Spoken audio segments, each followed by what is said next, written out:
Thomas was having his photograph taken to be used on a billboard to advertise Sir Topham Hatt's railway. No, this won't work at all. This shot is just all wrong. Thomas, can you move back a little? Forwards a little. Is this good? That'll work. Thank you, Thomas.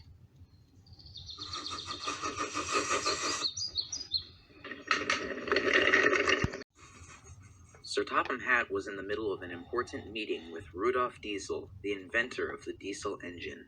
Mr. Diesel was attempting to sell more of his diesel engines to Sir Topham Hatt, but Sir Topham Hatt was being very stubborn on the matter. Sir Topham Hatt prefers to keep sodor predominantly steam. He understands that diesel is, in many ways, superior to steam, but Sir Topham Hatt is a very nostalgic man. When he was a little boy in London, he lived next to a large train station and constantly watched the big steam engines puff in and out day and night. It was then and there that at the age of 8, Bertram Hatt decided what he wanted to do with his life. And 40 years later, here he was, living the dream. Mr. Diesel was beginning to grow very impatient with Sir Topham Hatt. "Sir, you must understand, the diesel engine is revolutionary. Switch to all diesels and you'll double your profits in a week. I understand you want to keep Sodor a heritage railway primarily, but you have to cut corners somewhere." Now, Mr. Diesel, I have purchased several of your diesels in the past, and they do work well, but the steam engine has been good to me. I've had steam engines all my life. I just see no reason to update. Modernization! That is the reason to update. Steam is out of date. Within 50 years, there will not be a single steam engine left on the rails. Mr. Diesel, as long as there is sodor, there will always be room for steam. Isn't there anyone on this blasted island who would buy one of my engines? What about Mr. Percival? He has enough engines. Caldefell? Wouldn't work. What about that, Duke and Duchess of Boxford who come in from time to time? What about them? The Duke and Duchess of Boxford live in London but spend their summers on Sodor. They have a private steam engine named Spencer, and they use my railway for transportation to their summer house. If you want to try and sell them a diesel, it's fine by me. I don't control them, but you're not going to get a diesel from me. Fine. Good day to you, sir. Mr. Diesel was on his way to catch a train that was ironically to be pulled by a steam engine when suddenly there echoed an enormous noise. Soon after, a coal truck shot out of the tunnel. But it was no ordinary coal truck. It was on fire. The coal inside it had completely ignited into a raging inferno. Quickly, some workmen took notice and dialed the fire department. In a flash, Flynn arrived on the scene, along with the rest of the fire department, to put out the blaze.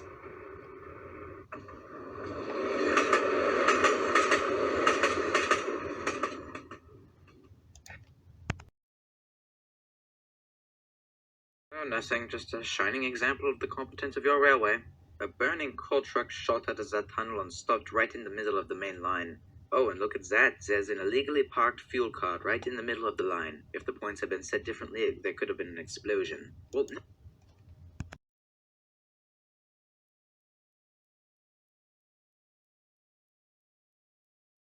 Came right out of that tunnel.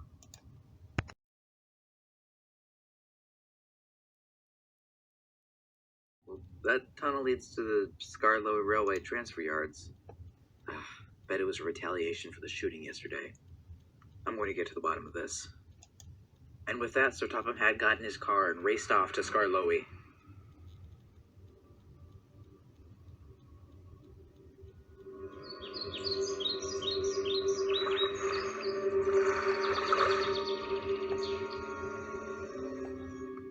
All right, Percival, explain yourself.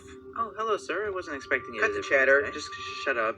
Why did you send a coal car over to my railway that was on fire? What are you talking? I didn't send any coal car. Oh, don't even pretend like you don't know what I'm talking about. I'm not pretending. I don't know what you're talking about. I didn't do anything. Oh, you don't know? You don't know, huh? Yes, I don't know. Yeah, right. I'm gonna get you back for this. Back for what? Oh, you'll see. Idiot.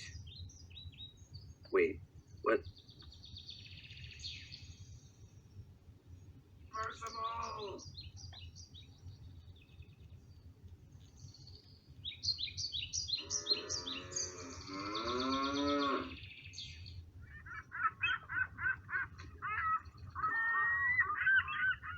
Yeah, they said the repairs would cost more than what the car was worth, so I just bought a new one.